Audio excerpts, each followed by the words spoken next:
Arctic Star Exploration, operated by a team of proven mine finders, is focused on diamonds in Finland and the Northwest Territories of Canada. Work programs are underway in Finland and Canada. Arctic Star trades on the TSX Venture Exchange symbol ADD, on Frankfurt symbol 82A1, and the OTCQB symbol ASDZF. Please visit our website arcticstar.ca or call us at 604-689-1799. Welcome to the Goddard Report. Comments made on the Goddard Report and TalkDigitalNetwork.com are an expression of opinion only. Here is Jim Goddard. My guest is award-winning investigative reporter Bob Mackin. He's the publisher of thebreaker.news. Best of the season, Bob. Thank you, and same with you and all of the listeners. Bob, the NDP government has canceled the Massey Tunnel replacement giant bridge and says that needs another 2-year study. Has everything here been studied to death, including Uber? Well, it depends what you mean by studied, if it was studied properly.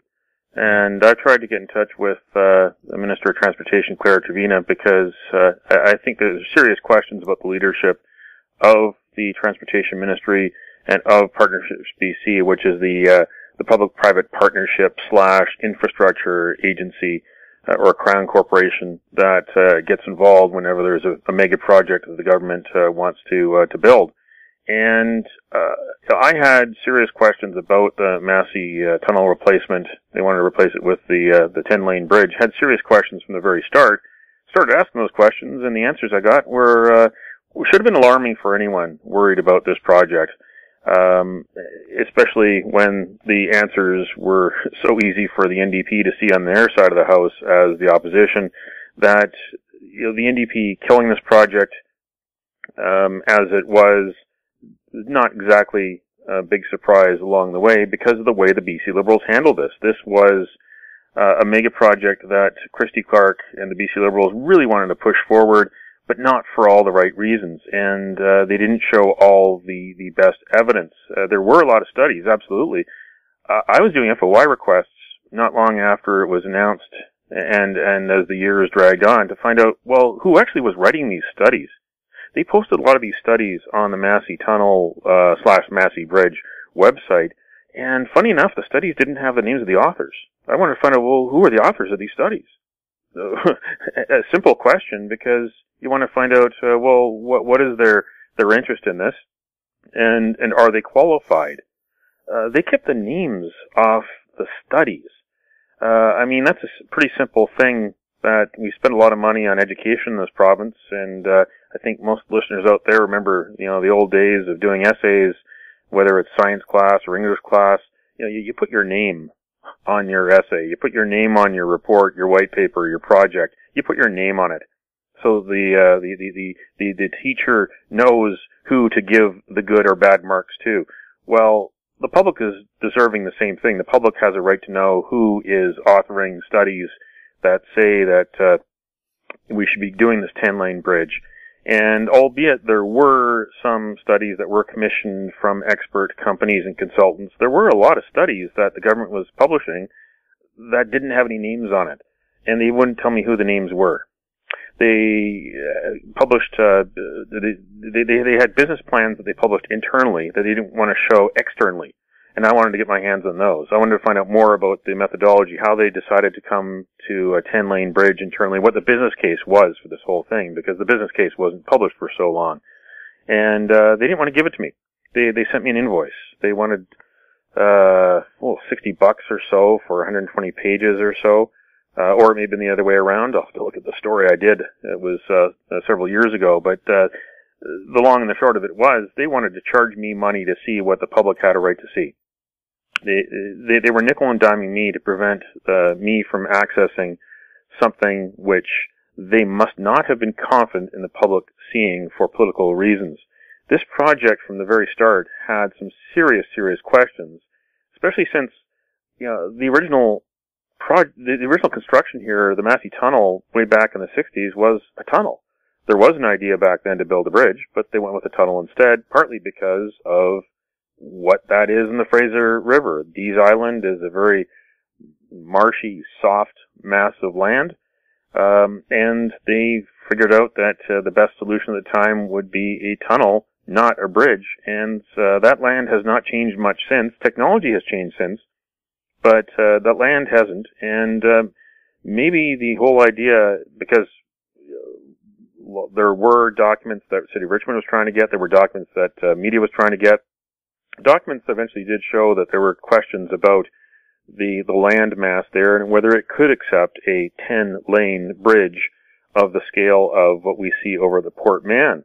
But of course, there were the interests, especially Port Vancouver, which wanted to see a bridge high enough so that the river could accept very large industrial ships that could bring, for instance, LNG up and down the Fraser River. So there were other interests that were pushing for the design as it was, and there's also questions about the motivation for the design as it was to and from Richmond and Delta, and what it would have meant for the bottleneck further up the highway where the Oak Street Bridge meets the highway, and whether it would just created a bigger traffic jam, or whether this was really just about trying to get larger industrial trucks into Delta for potential redevelopment of farmland into logistics yards, or also for real estate interests, hoping to turn parts of Delta into what Richmond has evolved as over the last 20 or 30 years, with lots of subdivisions, cul-de-sacs, and condos. So there were questions from the start. No doubt that there needs to be some sort of solution to the gridlock that happens every rush hour at the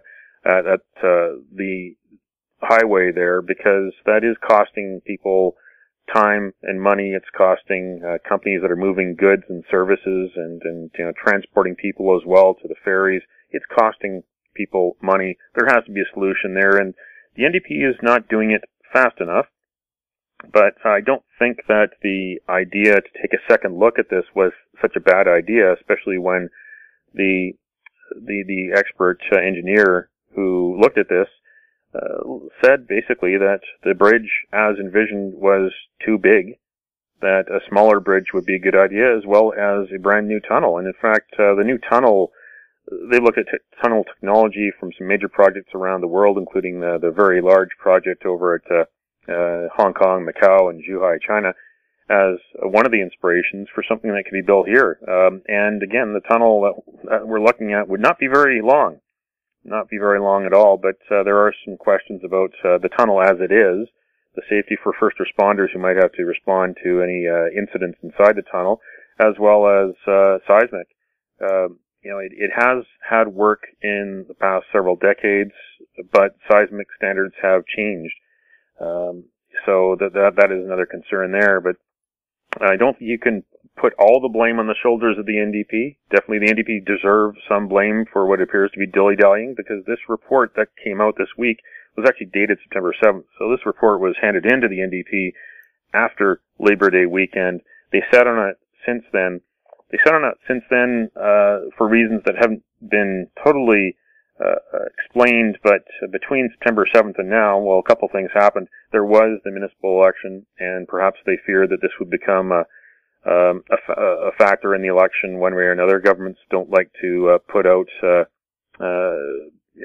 throw issues into the mix like this, even though it's a good time for issues like this to be debated by the public on the way to the ballot box. But governments like to keep those hot potato issues out of the political sphere when it's all about electing or unelecting officials.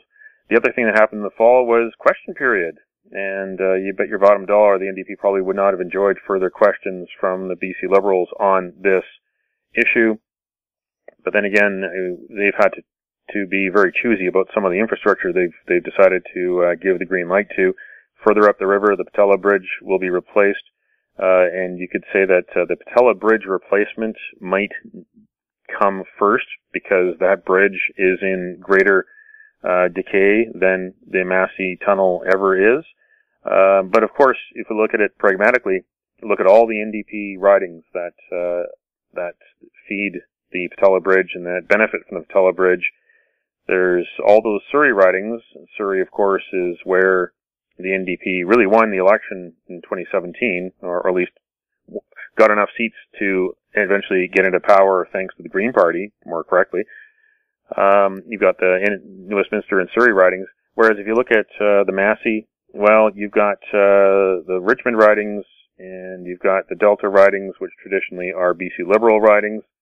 And that's the way it is. Blacktop politics in British Columbia, classic blacktop politics, that the party in power likes to reward those ridings that support it first before helping out and doing the right thing in ridings that it doesn't necessarily have any hope of getting elected in the future election.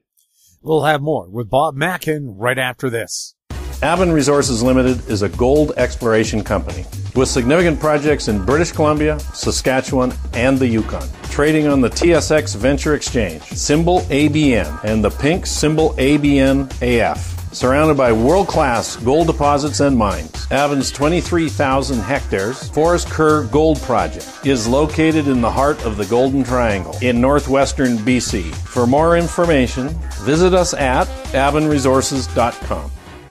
Media recognition from Bloomberg, Reuters, recycling trade publications. Patented process for 100% recovery of critical metals, including cobalt, lithium, nickel, manganese, aluminum. American Manganese is focused on recycling lithium-ion batteries for electric vehicles. American Manganese trades on the TSX Venture, AMY, the US, AMYZF, and Frankfurt 2AM. For more information, visit AmericanManganeseInc.com or phone me, Larry Ray, at 778-574-4444. Welcome back. We're speaking with Bob Mackin. Bob, you came across a survey that said Western Canadians trust the media, not the government, when it comes to fighting corruption. What's behind the survey, and what's your opinion?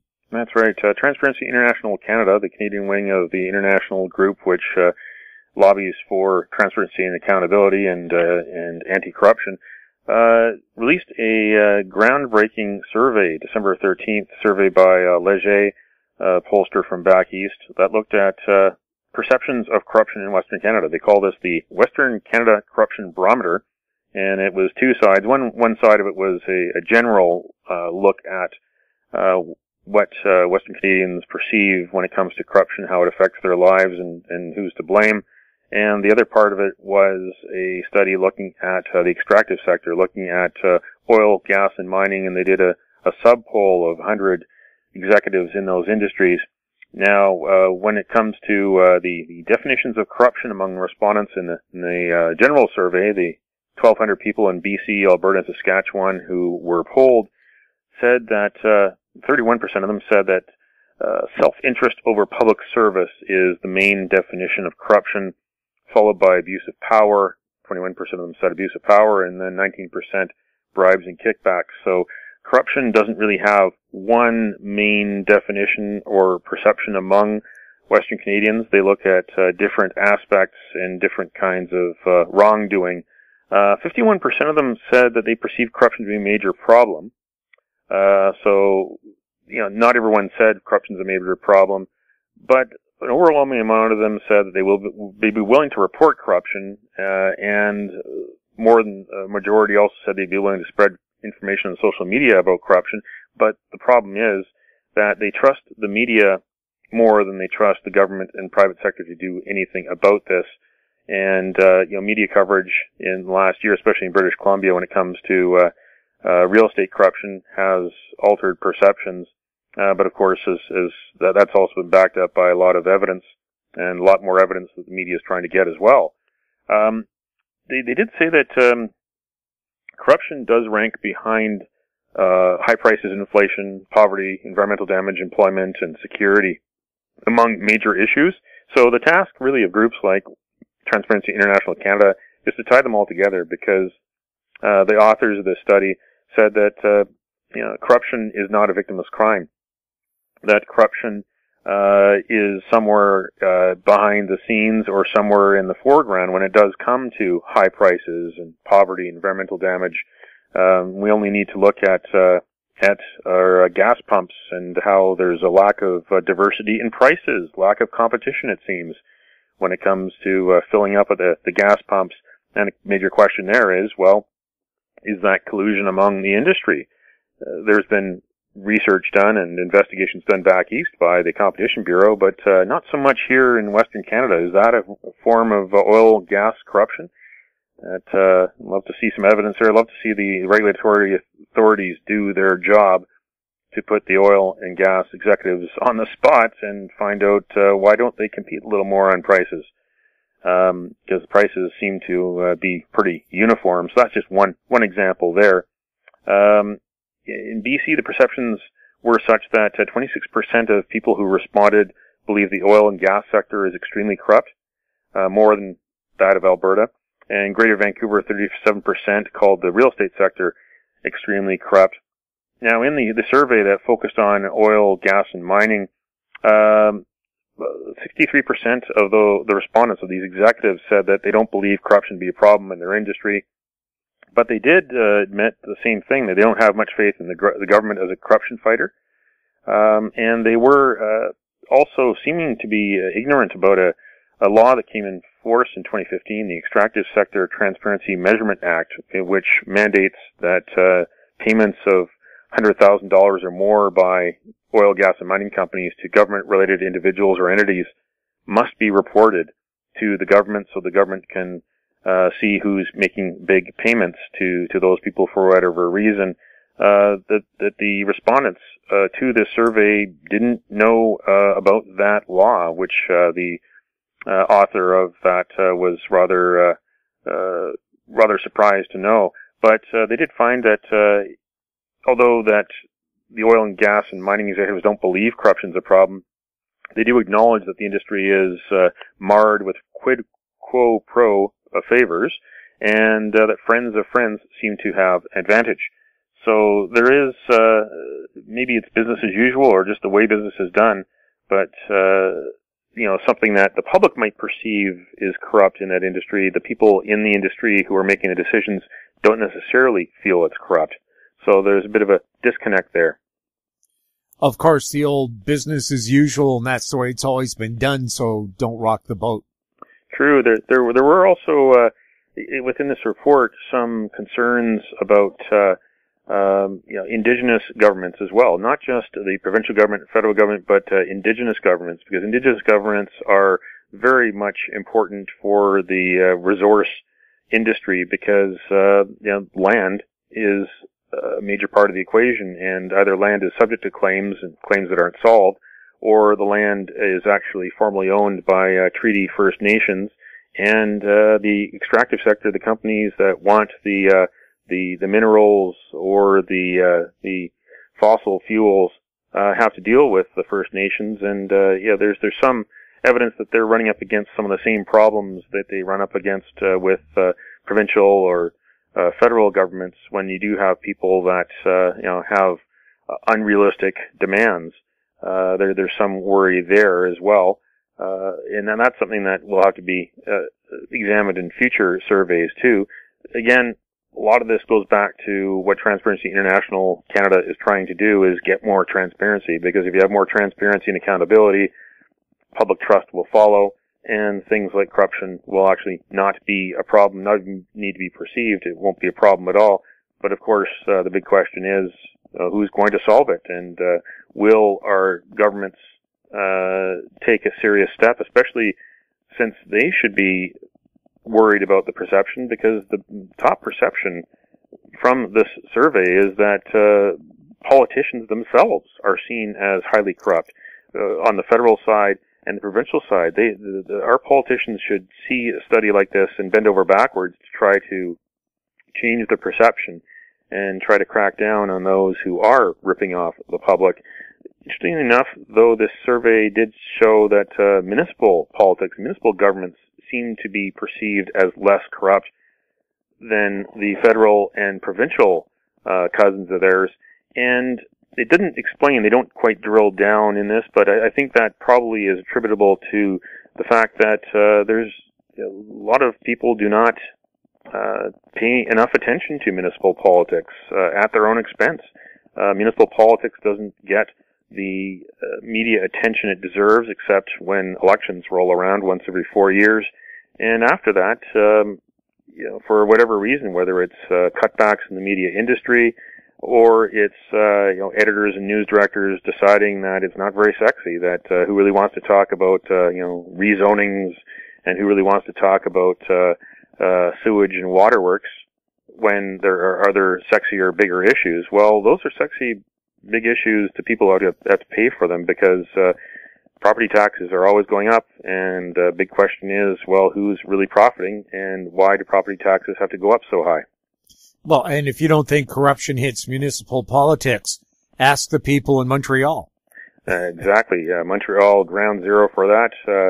At least in Montreal, at least in Quebec, they decided to try to do some navel gazing to stop the bellyaching. They had the Charbonneau Commission inquiry, which looked at corruption in Montreal and in Quebec, and various politicians and various business people, their careers are basically over because they were found out to be corrupt. And more power to the people in Quebec and the government of Quebec for going in that direction. That's what people in British Columbia are screaming out for, is for John Horgan and the NDP to take the bull by the horns and have a judicial public inquiry. So far, they've really done it in a different fashion by giving the files over to Peter German, the former RCMP Deputy Commissioner for Western Canada, for him to essentially investigate and probe and study, when people really want more, to see accountability in the form of a made in BC anti-corruption inquiry like the one in Quebec. We'll have more with Bob Mackin right after the break. Hi, I'm Douglas Mason, President and CEO of Rainy Mountain Royalty Corp., RMO, on the TSX Venture Exchange. Rainy Mountain Royalty Corp. is a Canadian-based mineral exploration project generator. The company currently holds multiple property interests in Ontario with joint venture partners and is seeking further joint venture partners for other drill-ready properties in our portfolio. For more information, please visit our website at rmroyalty.com or call me at 604-922-2030. Don't miss out. Stay informed. Receive the HowStreet.com weekly recap with thought-provoking podcasts, radio, and articles delivered to your inbox. Sign up for the HowStreet.com weekly recap on our homepage at HowStreet.com. Welcome back. We're speaking with Bob Mackin. Bob, was there a BC cabinet minister in China during the outbreak of this Huawei international crisis or intrigue? Yes, indeed. George Chow, who is the Minister of State for Trade and the Vancouver Fraserview NDP MLA, he knocked off Suzanne Anton, the BC Liberal Attorney General, in the 2017 election. Well, he was over in China. We found out not by the government putting out a news release, but not by our government, but by their government. The Guangzhou Overseas Chinese Affairs Office on its website showed photos of George Chow meeting with some of their officials. That was a December 7th meeting. It was published on December 10th, which, coincidentally, was United Nations Human Rights Day. And, of course, there's many questions about human rights in China. Very interesting that that happened then. Of course, Meng Wanzhou, the Huawei chief financial officer, was arrested at Vancouver International Airport December 1st, and by December 7th, we knew what was going on, that she was in jail awaiting a bail hearing. And December 10th, of course, was the day before December 11th. December 11th was when she was released on bail with many conditions. But it's quite interesting that George Chow would be over in China. Representatives of his ministry told me that that was a personal trip. He wouldn't be available to do an interview because it was a personal trip. But doesn't look like, based on the photos, he was there for personal reasons. He was there because of his job as a member of the BC NDP cabinet and as an elected official in British Columbia, meeting with the Guangzhou Overseas Chinese Affairs Office, which is part of the wider United Front work department. We're starting to learn more about United Front and what that means. That's essentially the Chinese government's worldwide influence machine and propaganda machine. It's their department which tries to change the image of China in overseas, especially in major centers like Vancouver, where there is a very large Chinese community, to help promote Xi Jinping, the president for life, and his policies, including the massive One Belt, One Road infrastructure project, which is spreading throughout Asia, Europe, and Africa. So I find it very interesting that someone like that was over there. George Chow was over there. Meanwhile, you had two Canadians, one a businessman, Michael Spavor, and the other Michael Kovrig, the diplomat, who were arrested for the crime of being Canadians, while Canada was holding Meng Wanzhou in this diplomatic row or diplomatic spat. Canada was only doing what it should have done under the law, based on a request from American officials to execute an arrest warrant under the extradition treaty. A very reasonable thing for Canada to have done, but China has reacted as it has, jailing those two people. But apparently, George Chow could move about freely, as far as we know. At least he was put in front of various people with smiling faces for this meeting to talk about what George Chow could do for them over here in Canada, to talk more about bilateral trade between British Columbia and Guangdong. Of course, there's a long history between British Columbia and Guangdong. Back when Mike Harcourt was mayor, and later when he was premier, he was very much an advocate of twinning arrangements, of sister province to state or province to province arrangements. And of course, many of the Chinese in British Columbia who've migrated here over the decades can trace their lineage to Guangdong.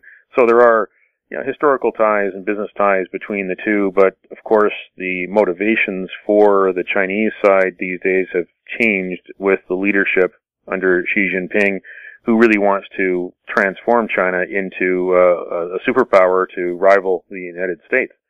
Of course, George Chow was enjoying his time in China. Another cabinet minister who they did issue a news release on, out of Victoria, Doug Donaldson, had his forest trade mission canceled by Bruce Ralston, the Jobs, Tourism and Trade Minister, as a direct result of the diplomatic row. He did not carry on to China with the mission, which included various forestry industry executives who did carry on to China. But Doug Donaldson did not go to China, came home early, and that was early on in this whole situation. We'll see how this all evolves in the months to come. Of course, Meng Wanzhou, who is living at her home in Dunbar under security and under various bail conditions, has a February 6th court date to fix a date for the extradition hearing. The United States has an all-important deadline, February 1st, to file their case and file their application, and to show us a little bit more of the evidence they have against Meng Wanzhou. They are already accusing her of fraud when it comes to the talks that Huawei had and she had directly with HSBC and other financial institutions regarding doing business in Iran, and regarding the use of a company called Skycom to enable that business. Skycom, according to the U.S. evidence so far, was basically a decoy. It wasn't a company that was operating on its own. It was a company that was basically just a name in order for Huawei to subvert the rules against trade with Iran. Now, with 3 Canadians now detained by China, does it look like they're going to snap up a Canadian a week until this whole mess is settled? Well, that's a good question, what their next move might be. I mean, they've already done something to discourage the sale of those Canada Goose parkas in China. There was supposed to be an grand opening of a Canada Goose boutique store in Sanlitun in Beijing. Sanlitun has a very large, high-end shopping center, but Sanlitun is also the district of Beijing where most of the embassies are located, including the Canadian embassy. So that was quite an interesting symbol there, that the Canada Goose company decided to delay the opening of the store. They decided, just because of construction reasons, they said, also coincidental, to delay the opening of that store. We'll see what else China might retaliate with beyond just jailing Canadians. Will they retaliate from a trade standpoint. There's already been some Chinese propaganda arms that have suggested that there will be fewer real estate investments in the new year because of this, that fewer Chinese will take their money into Canada and buy houses and build houses. Haven't quite seen that directly connected to this case yet. We'll see if there is a major developer who decides to delay or scrap a project. Haven't seen that yet, but maybe that's what we'll see. Or see a Chinese company decide to fold its tent and take its investment home. Those are certainly things to keep an eye out for if this does escalate. But again, it's China being this international bully. Canada is acting within the rule of law, allowing its independent judiciary to make decisions. Already Meng Wanzhou was able to get out of jail, to be with her family, to be with her doctors whenever she needs to be with her doctors. You can't say that for Canadians or international citizens who have been jailed in China. I did an interview on the Breaker.News podcast with Peter Humphrey. He's a former Reuters journalist from England who turned into a fraud investigator. He had a consultancy based in China along with his wife with various international clients doing anti-corruption and anti-fraud investigations, a bit of a private investigator, and one for GlaxoSmithKline, the very large pharmaceuticals company, went wrong. The target of his investigation turned out to be someone who was in collusion with the Chinese police. The Chinese police eventually arrested him and arrested his wife. They used trumped-up charges, and of course they rammed it through the courts. They even had forced false confessions that were broadcast on Chinese TV.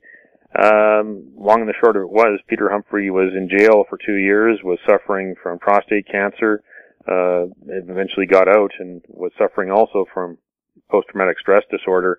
And, he had quite a harrowing tale to tell me on the Breaker.News podcast of what it's like to be in a Chinese jail and the difference between the Chinese justice system, which he's experienced firsthand, and the justice system in a place like the United Kingdom or Canada, where we are by the rule of law. The Chinese propaganda, bleedings and chest beating was a little bit too much, but again, that's China for you. They're trying to convince the low information voters, the court of public opinion, people that may not have had time to understand what went on in the court of law or what it really means in the court of law. Again, this is a high stakes diplomatic row, and it involves essentially the most powerful businesswoman in China with China's most important international company right now. China has a number of companies that are competing in various sectors in the worldwide marketplace, but when it comes to what Huawei does, the consumer products, smartphones, are competing head-to-head with Samsung and with Apple in a very high-stakes business. And Huawei is also the company that's behind 5G advanced telecommunications for wireless networks. And the world is going towards 5G, and various countries want to get their networks up and running. And there's a number of companies that are trying to dominate this space. One of them is Huawei, and there's some serious questions by various allies, including the United States and the UK and Australia. Serious questions about the security of that network, and if that network allows China to eavesdrop on telecommunications, and serious questions about China's strategic goals by launching that network through Huawei, which although it's not a state-owned company, it is a company that is very important to the state, and someone like Meng Wanzhou and her father, the founder, Ren Zhengfei, are people who would have a direct communications pipeline into the president's office. That's why this is such a big stakes game that's being played. Bob, thank you so much for chatting with us. Thank you. My guest has been award-winning investigative reporter Bob Mackin, the publisher of the Breaker.News. If you have any questions for Bob or any of our other guests, you can send them to info@howstreet.com. I'm Jim Goddard. Best of the season. Comments made on the Goddard Report and TalkDigitalNetwork.com are an expression of opinion only. The Goddard Report is available online and mobile at TalkDigitalNetwork.com. The Goddard Report is a production of Howe Street Media Incorporated.